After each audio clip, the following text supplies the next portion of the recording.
KaraokeBooks. The Scarlet Letter. Nathaniel Hawthorne. Audiobook. Chapter 11. The Interior of a Heart. After the incident last described, the intercourse between the clergyman and the physician, though externally the same, was really of another character than it had previously been. The intellect of Roger Chillingworth had now a sufficiently plain path before it. It was not, indeed, precisely that which he had laid out for himself to tread. Calm, gentle, passionless as he appeared, there was yet, we fear, a quiet depth of malice, hitherto latent but active now, in this unfortunate old man, which led him to imagine a more intimate revenge than any mortal had ever wreaked upon an enemy. To make himself the one trusted friend, to whom should be confided all the fear, the remorse, the agony, the ineffectual repentance, the backward rush of sinful thoughts expelled in vain. All that guilty sorrow, hidden from the world, whose great heart would have pitied and forgiven, to be revealed to him, the pitiless to him, the unforgiving. All that dark treasure to be lavished on the very man, to whom nothing else could so adequately pay the debt of vengeance. The clergyman's shy and sensitive reserve had balked this scheme. Roger Chillingworth, however, was inclined to be hardly, if at all, less satisfied with the aspect of affairs, which Providence, using the avenger and his victim for its own purposes and, perchance, pardoning, where it seemed most to punish, had substituted for his black devices. A revelation, he could almost say, had been granted to him. It mattered little for his object whether celestial or from what other region. By its aid, in all the subsequent relations betwixt him and Mr. Dimmesdale, not merely the external presence, but the very inmost soul of the latter, seemed to be brought out before his eyes, so that he could see and comprehend its every movement. He became, thenceforth, not a spectator only, but a chief actor in the poor minister's interior world. He could play upon him as he chose. Would he arouse him with a throb of agony? The victim was forever on the rack. It needed only to know the spring that controlled the engine, and the physician knew it well.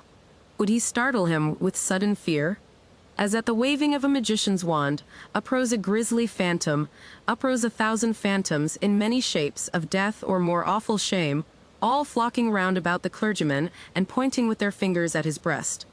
All this was accomplished with a subtlety so perfect that the minister, though he had constantly a dim perception of some evil influence watching over him, could never gain a knowledge of its actual nature.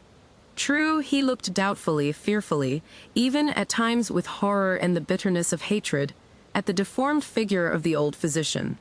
His gestures, his gait, his grizzled beard, his slightest and most indifferent acts, the very fashion of his garments, were odious in the clergyman's sight, a token implicitly to be relied on, of a deeper antipathy in the breast of the latter than he was willing to acknowledge to himself.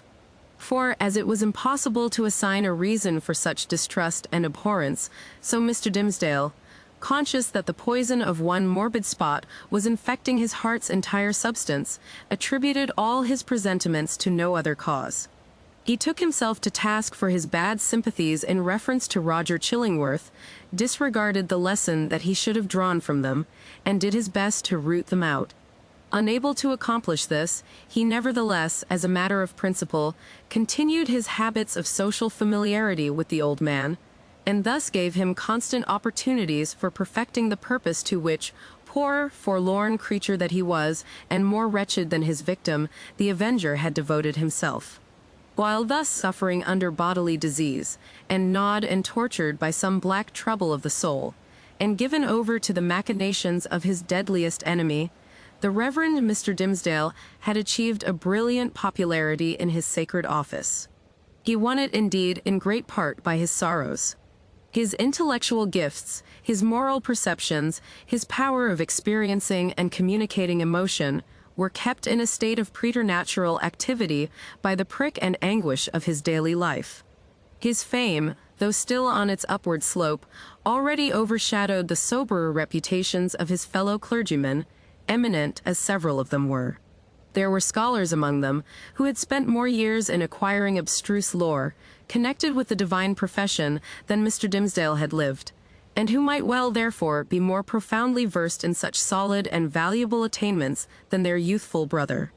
There were men, too, of a sturdier texture of mind than his, and endowed with a far greater share of shrewd, hard, iron, or granite understanding, which, duly mingled with a fair proportion of doctrinal ingredient, constitutes a highly respectable, efficacious, and unamiable variety of the clerical species. There were others again, true saintly fathers, whose faculties had been elaborated by weary toil among their books, and by patient thought, and etherealized, moreover, by spiritual communications with the better world, into which their purity of life had almost introduced these holy personages, with their garments of mortality still clinging to them.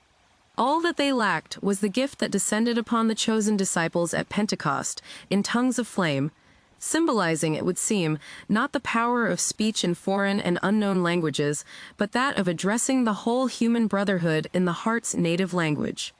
These fathers, otherwise so apostolic, lacked heaven's last and rarest attestation of their office, the tongue of flame. They would have vainly sought, had they ever dreamed of seeking, to express the highest truths through the humblest medium of familiar words and images. Their voices came down, afar and indistinctly, from the upper heights where they habitually dwelt. Not improbably, it was to this latter class of men that Mr. Dimmesdale, by many of his traits of character, naturally belonged. To the high mountain peaks of faith and sanctity he would have climbed, had the tendency been thwarted by the burden, whatever it might be, of crime or anguish, beneath which it was his doom to totter. It kept him down, on a level with the lowest, him, the man of ethereal attributes, whose voice the angels might else have listened to and answered. But this very burden it was that gave him sympathies so intimate with the sinful brotherhood of mankind, so that his heart vibrated in unison with theirs, and received their pain into itself, and sent its own throb of pain through 1,000 other hearts, in gushes of sad, persuasive eloquence. Oftenest persuasive, but sometimes terrible. The people knew not the power that moved them thus. They deemed the young clergyman a miracle of holiness. They fancied him the mouthpiece of heaven's messages of wisdom, and rebuke, and love. In their eyes, the very ground on which he trod was sanctified. The virgins of his church grew pale around him, victims of a passion so imbued with religious sentiment that they imagined it to be all religion, and brought it openly in their white bosoms as their most acceptable sacrifice before the altar. The aged members of his flock, beholding Mr. Dimmesdale's frame so feeble, while they were themselves so rugged in their infirmity, believed that he would go heavenward before them, and enjoined it upon their children that their old bones should be buried close to their young pastor's holy grave. And all this time, perchance, when poor Mr. Dimmesdale was thinking of his grave, he questioned with himself whether the grass would ever grow on it, because an accursed thing must there be buried. It is inconceivable, the agony with which this public veneration tortured him. It was his genuine impulse to adore the truth, and to reckon all things shadow-like, and utterly devoid of weight or value, that had not its divine essence as the life within their life. Then what was he, a substance or the dimmest of all shadows? He longed to speak out from his own pulpit, at the full height of his voice, and tell the people what he was. I, whom you behold in these black garments of the priesthood, I, who ascend the sacred desk, and turn my pale face heavenward, taking upon myself to hold communion in your behalf with the most high omniscience, I, in whose daily life you discern the sanctity of Enoch, I, whose footsteps, as you suppose, leave a gleam along my earthly track, whereby the pilgrims that shall come after me may be guided to the regions of the blessed, I, who have laid the hand of baptism upon your children, I, who have breathed the parting prayer over your dying friends, to whom the Amen sounded faintly from a world which they had quitted, I, your pastor, whom you so reverence and trust, am utterly a pollution and a lie. More than once Mr. Dimmesdale had gone into the pulpit with a purpose never to come down its steps, until he should have spoken words like the above.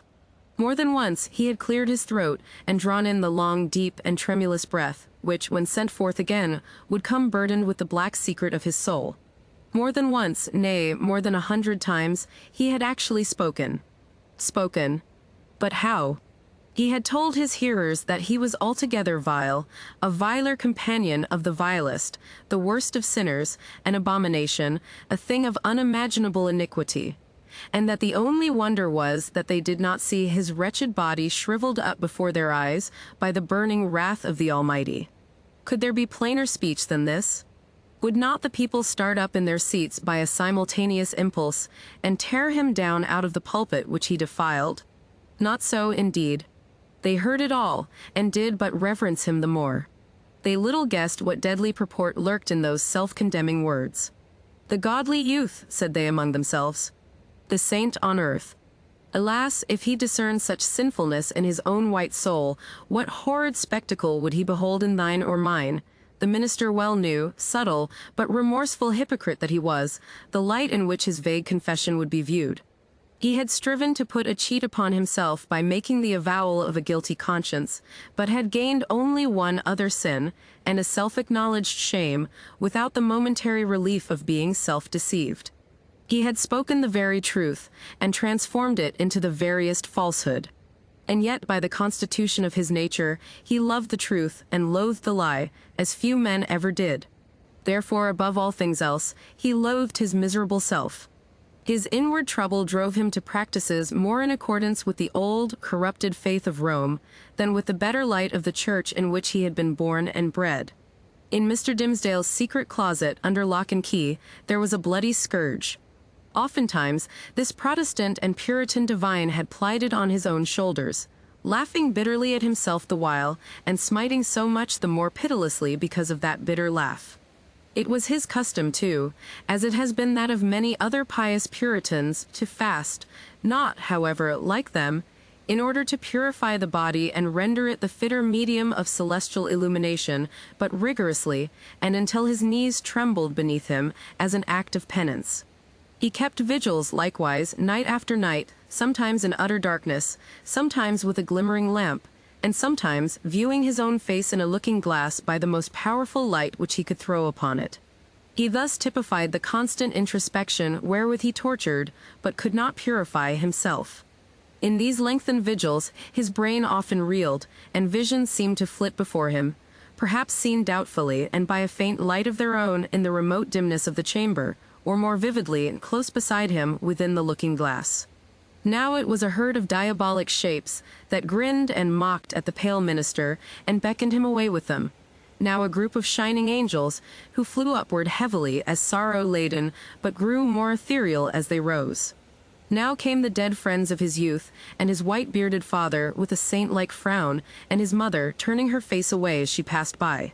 Ghost of a mother, thinnest fantasy of a mother, methinks she might yet have thrown a pitying glance towards her son.